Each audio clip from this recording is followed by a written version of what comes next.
धन्यवाद राकेश। समाचार पत्रों की सुर्खियों के साथ आज मैं हूं न्यूज डेस्क पर रेडियो सखी माधवी। एक समाचार जो आज प्रमुख दैनिक अंग्रेजी समाचार पत्र का पहला बड़ा समाचार बना है। Shah reviews situation with Sena, Center UT gear up to tackle targeted killings. Development winter management strategy discussed. प्रदेश के लेफ्टिनेंट गवर्नर मनोज सिन्हा ने दिल्ली में केंद्रीय गृह मंत्री अमित शाह से मुलाकात की। गृह मंत्री ने प्रदेश में सुरक्षा हालात विशेषकर टारगेट किलिंग पर जानकारी ली और आगे की स्ट्रैटेजी पर विचार विमर्श किया। एक अन्य समाचार जो आज सभी समाचार पत्रों के प्रथम पृष्ठ की सुर्खी बनी हुई है वो नार्को टेररिज्म से संबंधित है। उपराज्यपाल मनोज सिन्हा ने कहा कि नार्को टेररिज्म को खत्म करने के लिए बुनियादी ढांचा तैयार कर रहा है प्रशासन। युवाओं, महिलाओं और एजुकेशनल इंस्टीट्यूशंस की सक्रिय भागीदारी ने नशीली दवाओं के दुरुपयोग से निपटने में प्रशासन के प्रयासों को सराहा है और उन प्रयासों को उन्होंने मजबूत किया है। जम्मू कश्मीर में नशे के खिलाफ लड़ेंगे यूथ क्लब। प्रदेश में चल रहे फर्जी नशा मुक्ति केंद्रों की निशानदेही कर होगी कड़ी कार्रवाई। पिछले कल श्रीनगर में नशा मुक्ति अभियान पुरस्कार समारोह को संबोधित करते हुए ये बात कही।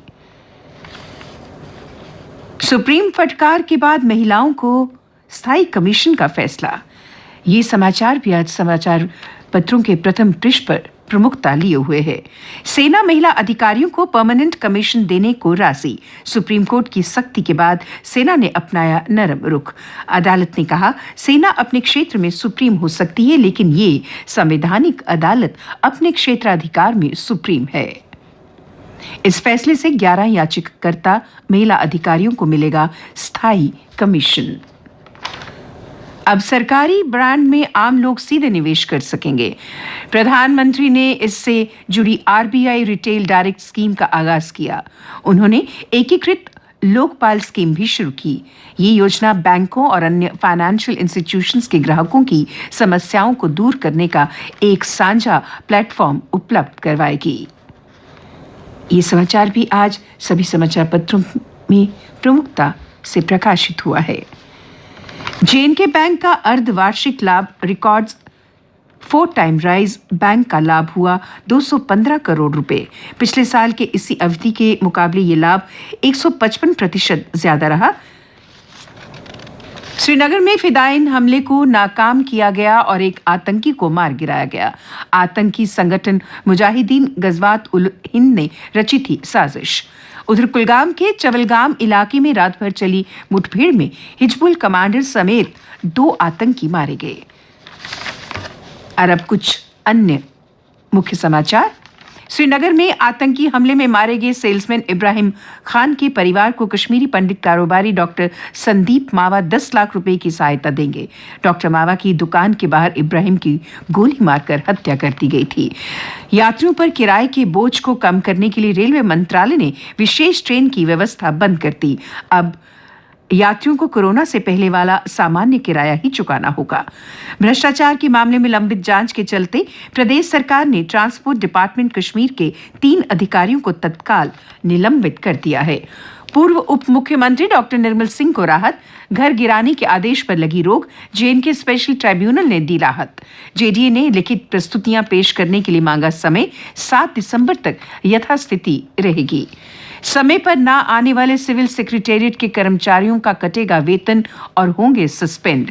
एडमिनिस्ट्रेटिव सेक्रेटरीज को हाजिरी रिपोर्ट जनरल एडमिनिस्ट्रेटिव डिपार्टमेंट को भेजने के लिए दिए गए निर्देश। प्रवासी पक्षियों और पर्यटकों के स्वागत के लिए आरएसपुरा का घराना वेटलैंड तैयार। जम्मू में हर साल आते हैं 60 प्रजातियों के पक्षी। सुचेतगढ़ में रिट्रीट सेरेमनी के साथ पर्यटक पक्षियों को देख सकेंगे। दुनिया भर के पक्षी इस माह यहां पहुंचेंगे। और अब अन्य समाचारों के साथ राजेश्वरी शर्मा। गांधीनगर और सुंजवा में मिले कोरोना के नए मामले। पीड़ितों में 7 जवान। कश्मीर के बाद फिर पैर पसारने लगा कोरोना। पिछले कल प्रदेश में 158 नए मरीज सामने आए। प्रदेश में 8वीं क्लास तक छात्रों को वर्दी और सिलाई के लिए मिलेंगे 600 रुपये। पढ़ाई के साथ बच्चों को स्कूलों में मिलेगी जड़ी बूटियों की जानकारी। आतंकियों की तलाश में जंगलों को खंगाल रहे सुरक्षा बल। राजौरी और पुंछ में घुसपैठ के रास्तों का लगाया जा रहा है पता। कई पहलुओं पर तहकीकात कर रही सिक्योरिटी एजेंसीज। जम्मू में खाद ना मिलने की वजह से गेहूं फसल की बिजाई रुकी। किसान बोले बिजाई के समय हर जिले में होती है परेशानी। बोई गई सब्जियों को भी नहीं मिल पा रही है खाद। अखनूर के बाजारों से हटाया गया अवैध कब्जा।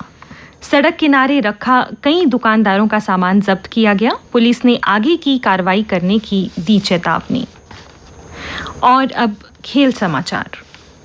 ऑस्ट्रेलिया और न्यूजीलैंड के बीच होगा T20 विश्व कप का फाइनल। वनडे विश्व कप और WTC फाइनल के बाद यहां भी फाइनल में पहुंची कीवी टीम।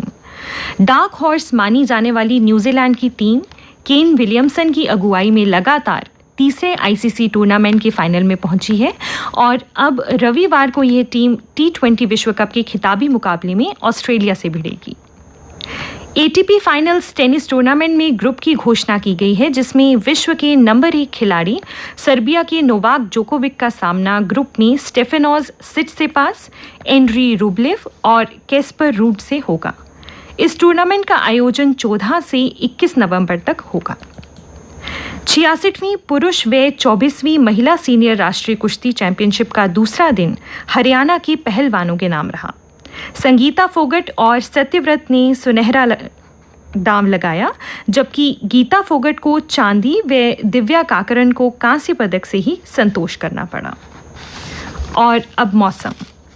आज आमतौर पर मौसम के खुश्क रहने की संभावना है। तापमान कल का अधिकतम तापमान 27 डिग्री सेल्सियस रहा और रात का न्यूनतम तापमान 11.8 डिग्री सेल्सियस रहा। आज सूर्यास्त 5:33 पर होगा और कल सूर्योदय 7 बजे होगा।